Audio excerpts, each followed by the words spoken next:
Oi, oitavo ano, tudo bem? Hoje nós vamos dar início ao capítulo 28 e 29 do livro de vocês. Começa na página 167, tá? Nós vamos falar de como é feita a previsão do tempo e qual é a importância da previsão do tempo. A previsão do tempo, ela é importante desde a antiguidade. Com o passar do tempo, a sua medição ela foi aprimorada, ela foi crescendo. Ela é realizada a partir da observação de fenômenos atmosféricos ou a partir de tecnologias avançadas que oferecem dados mais específicos para a gente.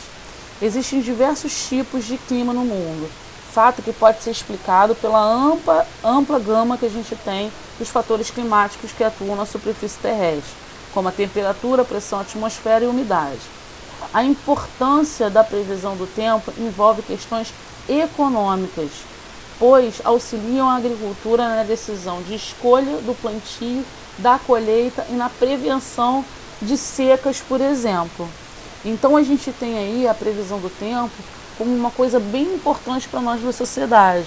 Já vem lá de antigamente, né, onde a gente precisava saber mais ou menos prever o tempo. Quando a gente fala prever, não é que a gente saiba, a gente vai prever através de vento, através de temperatura, pressão atmosférica, que pode estar vindo uma tempestade, ou uma chuva intensa, ou um clima frio, ou um clima mais quente, tá?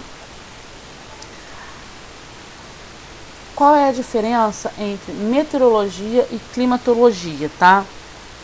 A gente deve destacar que aquilo que a gente busca, que é a previsão do tempo, não é uma condição do clima, mas do tempo, tá? A meteorologia é uma ciência que estuda os fenômenos da atmosfera terrestre, englobando a previsão do tempo e a climatologia.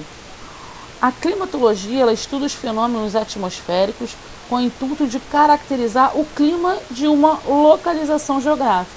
Então, ou seja, eu vou diferenciar para vocês os dois. O que quer dizer clima e tempo? Clima, a gente diz que é um clima de um determinado local.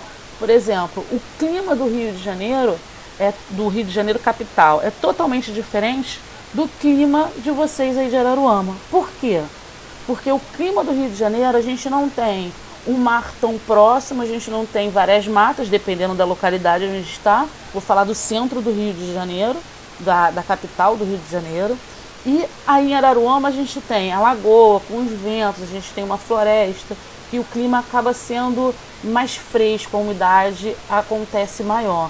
Então o clima depende do que? Da área onde a gente está. O tempo não. O tempo ele é de uma forma geral, ele engloba tudo, ele engloba todo o estado do Rio de Janeiro, tá? Como os meteorologistas eles trabalham, tá? Em seus estudos, os meteorologistas utilizam tecnologias sofisticadas, como radares e satélites artificiais ao redor da Terra. Esses equipamentos eles são responsáveis pelo monitoramento e pela coleta de dados, que serão interpretados por computadores, controlados por uma equipe de meteorologistas, tá? Nas estações meteorológicas estão instalados diversos instrumentos, em quais são os termômetros, que mede a temperatura do ambiente, o anemômetro, que mede a velocidade e alguns modelos também a direção do vento, o pluviômetro,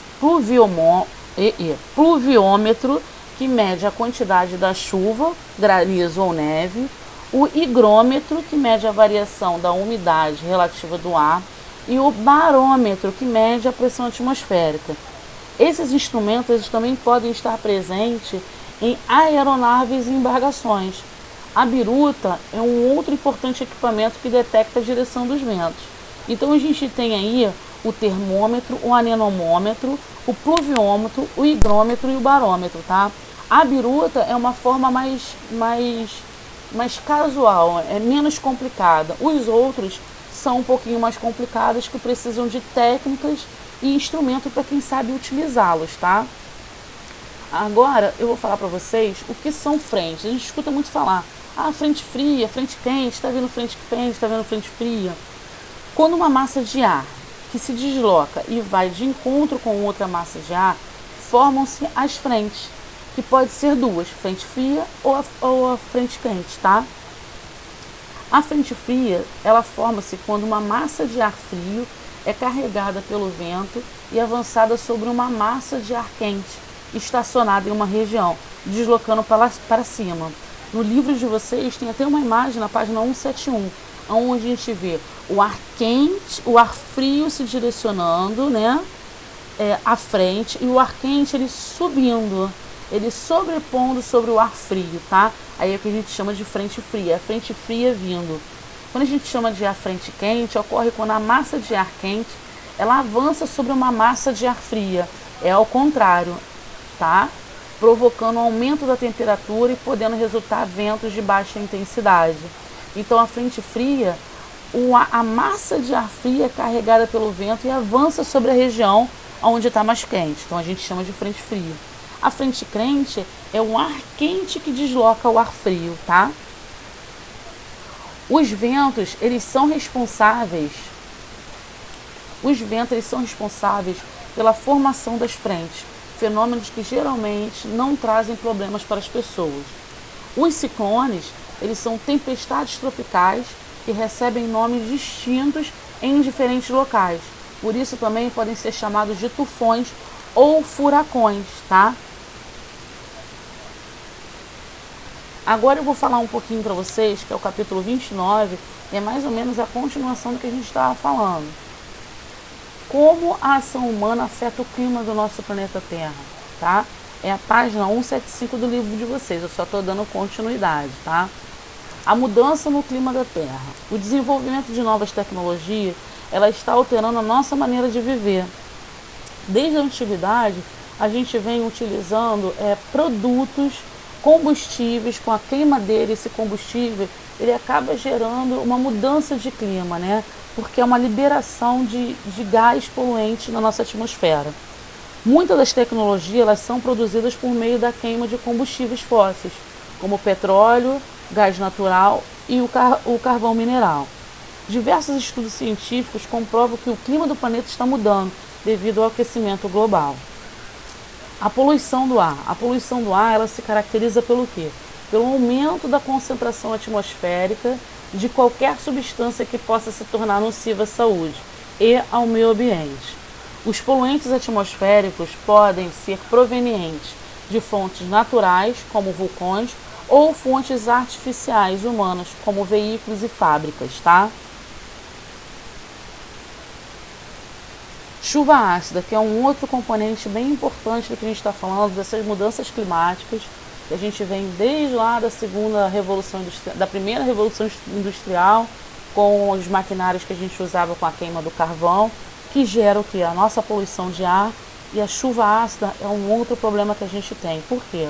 A chuva ácida comum, ela possui um caráter relativo, é um ácido devido à reação da água com o gás carbônico atmosférico, formando um ciclo carbono. Na atmosfera, eles reagem com a água e formam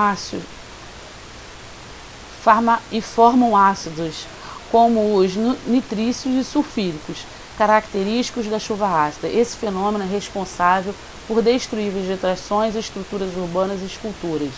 Então aqui, ó, tá a liberação através de uma indústria, é a mesma imagem que tem no livro de vocês, tá? A indústria, ela faz o quê? Ela libera esse dióxido de nitrogênio ou um óxido sulfúrico, não importa. São dois componentes bem prejudiciais. Esses gases, eles evaporam, certo? Eles vão para a nossa atmosfera. Na nossa atmosfera, eles encontram com o quê? Uma molécula de água. Eles se juntam com uma molécula de água e formam um ácido sulfúrico e o ácido nitrícico, tá? Esses ácidos, gente, são totalmente prejudiciais à nossa saúde e à vegetação. Ah, professora, mas como que forma esse ácido? Simplesmente, o gás que é liberado junta com a água que está lá, que é da evaporação que tem do nosso ciclo de água, eu estou falando do ciclo da chuva ácida, mas aqui também tem o ciclo da água. O gás, ele sobe, esse dióxido de nitrogênio ou o óxido sulfúrico, se junta à água e forma esse ácido. Forma uma precipitação aqui. O que é precipitação? Para o retorno da água no nosso planeta, Só que ocorre o quê? Essa chuva ácida, onde prejudica totalmente a nossa vegetação. Tem até um país onde as esculturas elas foram totalmente corroídas devido a essa chuva ácida, tá? Para vocês terem noção de quanto é o impacto que causa no nosso planeta. A intoxicação por monóxido de carbono. O monóxido de carbono ele é um gás incolor, inodor e quando respirado ele é altamente tóxico. Ele é produzido principalmente, tá, pela queima incompleta dos combustíveis fósseis. O que isso quer dizer? Quando não há oxigênio suficiente durante a combustão. Ao entrar em contato com o corpo, liga-se de forma estável com a hemoglobina do sangue, o que impede o transporte de oxigênio para os tecidos. O aquecimento global. Eu falei para vocês, né, a gente vem falando sobre esse tema já há bastante tempo. Né? No capítulo anterior eu falei para vocês, né, que a camada do planeta Terra é composta por diversos gases, por gás carbônico, vapor de água, e eles são responsáveis pela manutenção e a temperatura que a gente tem e permite o desenvolvimento e a nossa vida no planeta Terra, tá? O fenômeno que dá a esse gás a gente chama de o efeito estufa, tá? Se não existisse esse efeito estufa, não teria vida na Terra, porque eram muitos gases que seriam trocados, tá? Existem diversas pesquisas que relacionam o aumento significativo da emissão de gases do efeito estufa com a queima de combustível, as queimas e o desmatamento crescente das florestas e a intensificação da pecuária, o que gera o quê? O aquecimento global, tá? É um dos principais fatores. Eu vou listar para vocês as principais consequências que a gente tem desse aquecimento global para que vocês tenham uma noção, tá? A gente tem a intensificação do efeito estufa, tá? O que é isso, a intensificação do efeito estufa? O aquecimento da superfície terrestre, aumento da temperatura global, a temperatura do planeta Terra. A gente tem a alteração climática, locais em elevado regime de chuvas podem ficar secos, a gente vê locais onde estão secos, onde tem mais chuvas. Há um aumento da temperatura nos oceanos, a gente vê cordilheiras se desfazendo devido a esse aquecimento global, né? Que acontece o degelo das geleiras, contaminação dos aquíferos, né? O avanço da água salgada que pode contaminar reservatórios de água doce, perdas de áreas agrícolas, porque altera o clima e as inundações podem criar condições desfavoráveis para o cultivo. Proliferação de doenças, como assim? As doenças elas são transmitidas por vetores, mosquitos e pode aumentar, dependendo do clima, né? Extinção de espécies, que muitas espécies elas não vão conseguir se adaptar àquele clima aonde está desfavorecendo a elas. Aí tem uma imagem que é a mesma imagem que tem no livro de vocês que eu achei bem importante. É a página 178, que é a comparação entre os efeitos do aquecimento global em diferentes aumentos de temperatura. A gente tem os riscos climáticos, que é de 1,5 graus Celsius, e 2 graus Celsius, que é o aquecimento global. Aí nós temos o tempo extremo, a gente tem as espécies, a gente tem a disponibilidade de água, a gente tem pessoas, nível do mar, oceanos, geleiras, branqueamento dos corais, custos e alimentos. Então, é tudo o que envolve o aquecimento global. A gente pensa que é só, o tempo está mudando, está só esquentando. Não é isso, envolve muitas coisas. Então, no capítulo para vocês, eu falei, no capítulo 28, eu falei o que é a previsão do tempo, a diferença de clima e tempo, qual a importância de prever o tempo, né? O que é importante para a gente. Falei a diferença entre meteorologia e climatologia. Falei para vocês como os meteorologistas, que são as pessoas que fazem a previsão do tempo, quais são os instrumentos que eles usam, né? Qual a característica de cada um desses instrumentos. O que são frentes, né? Frente fria e frente quente.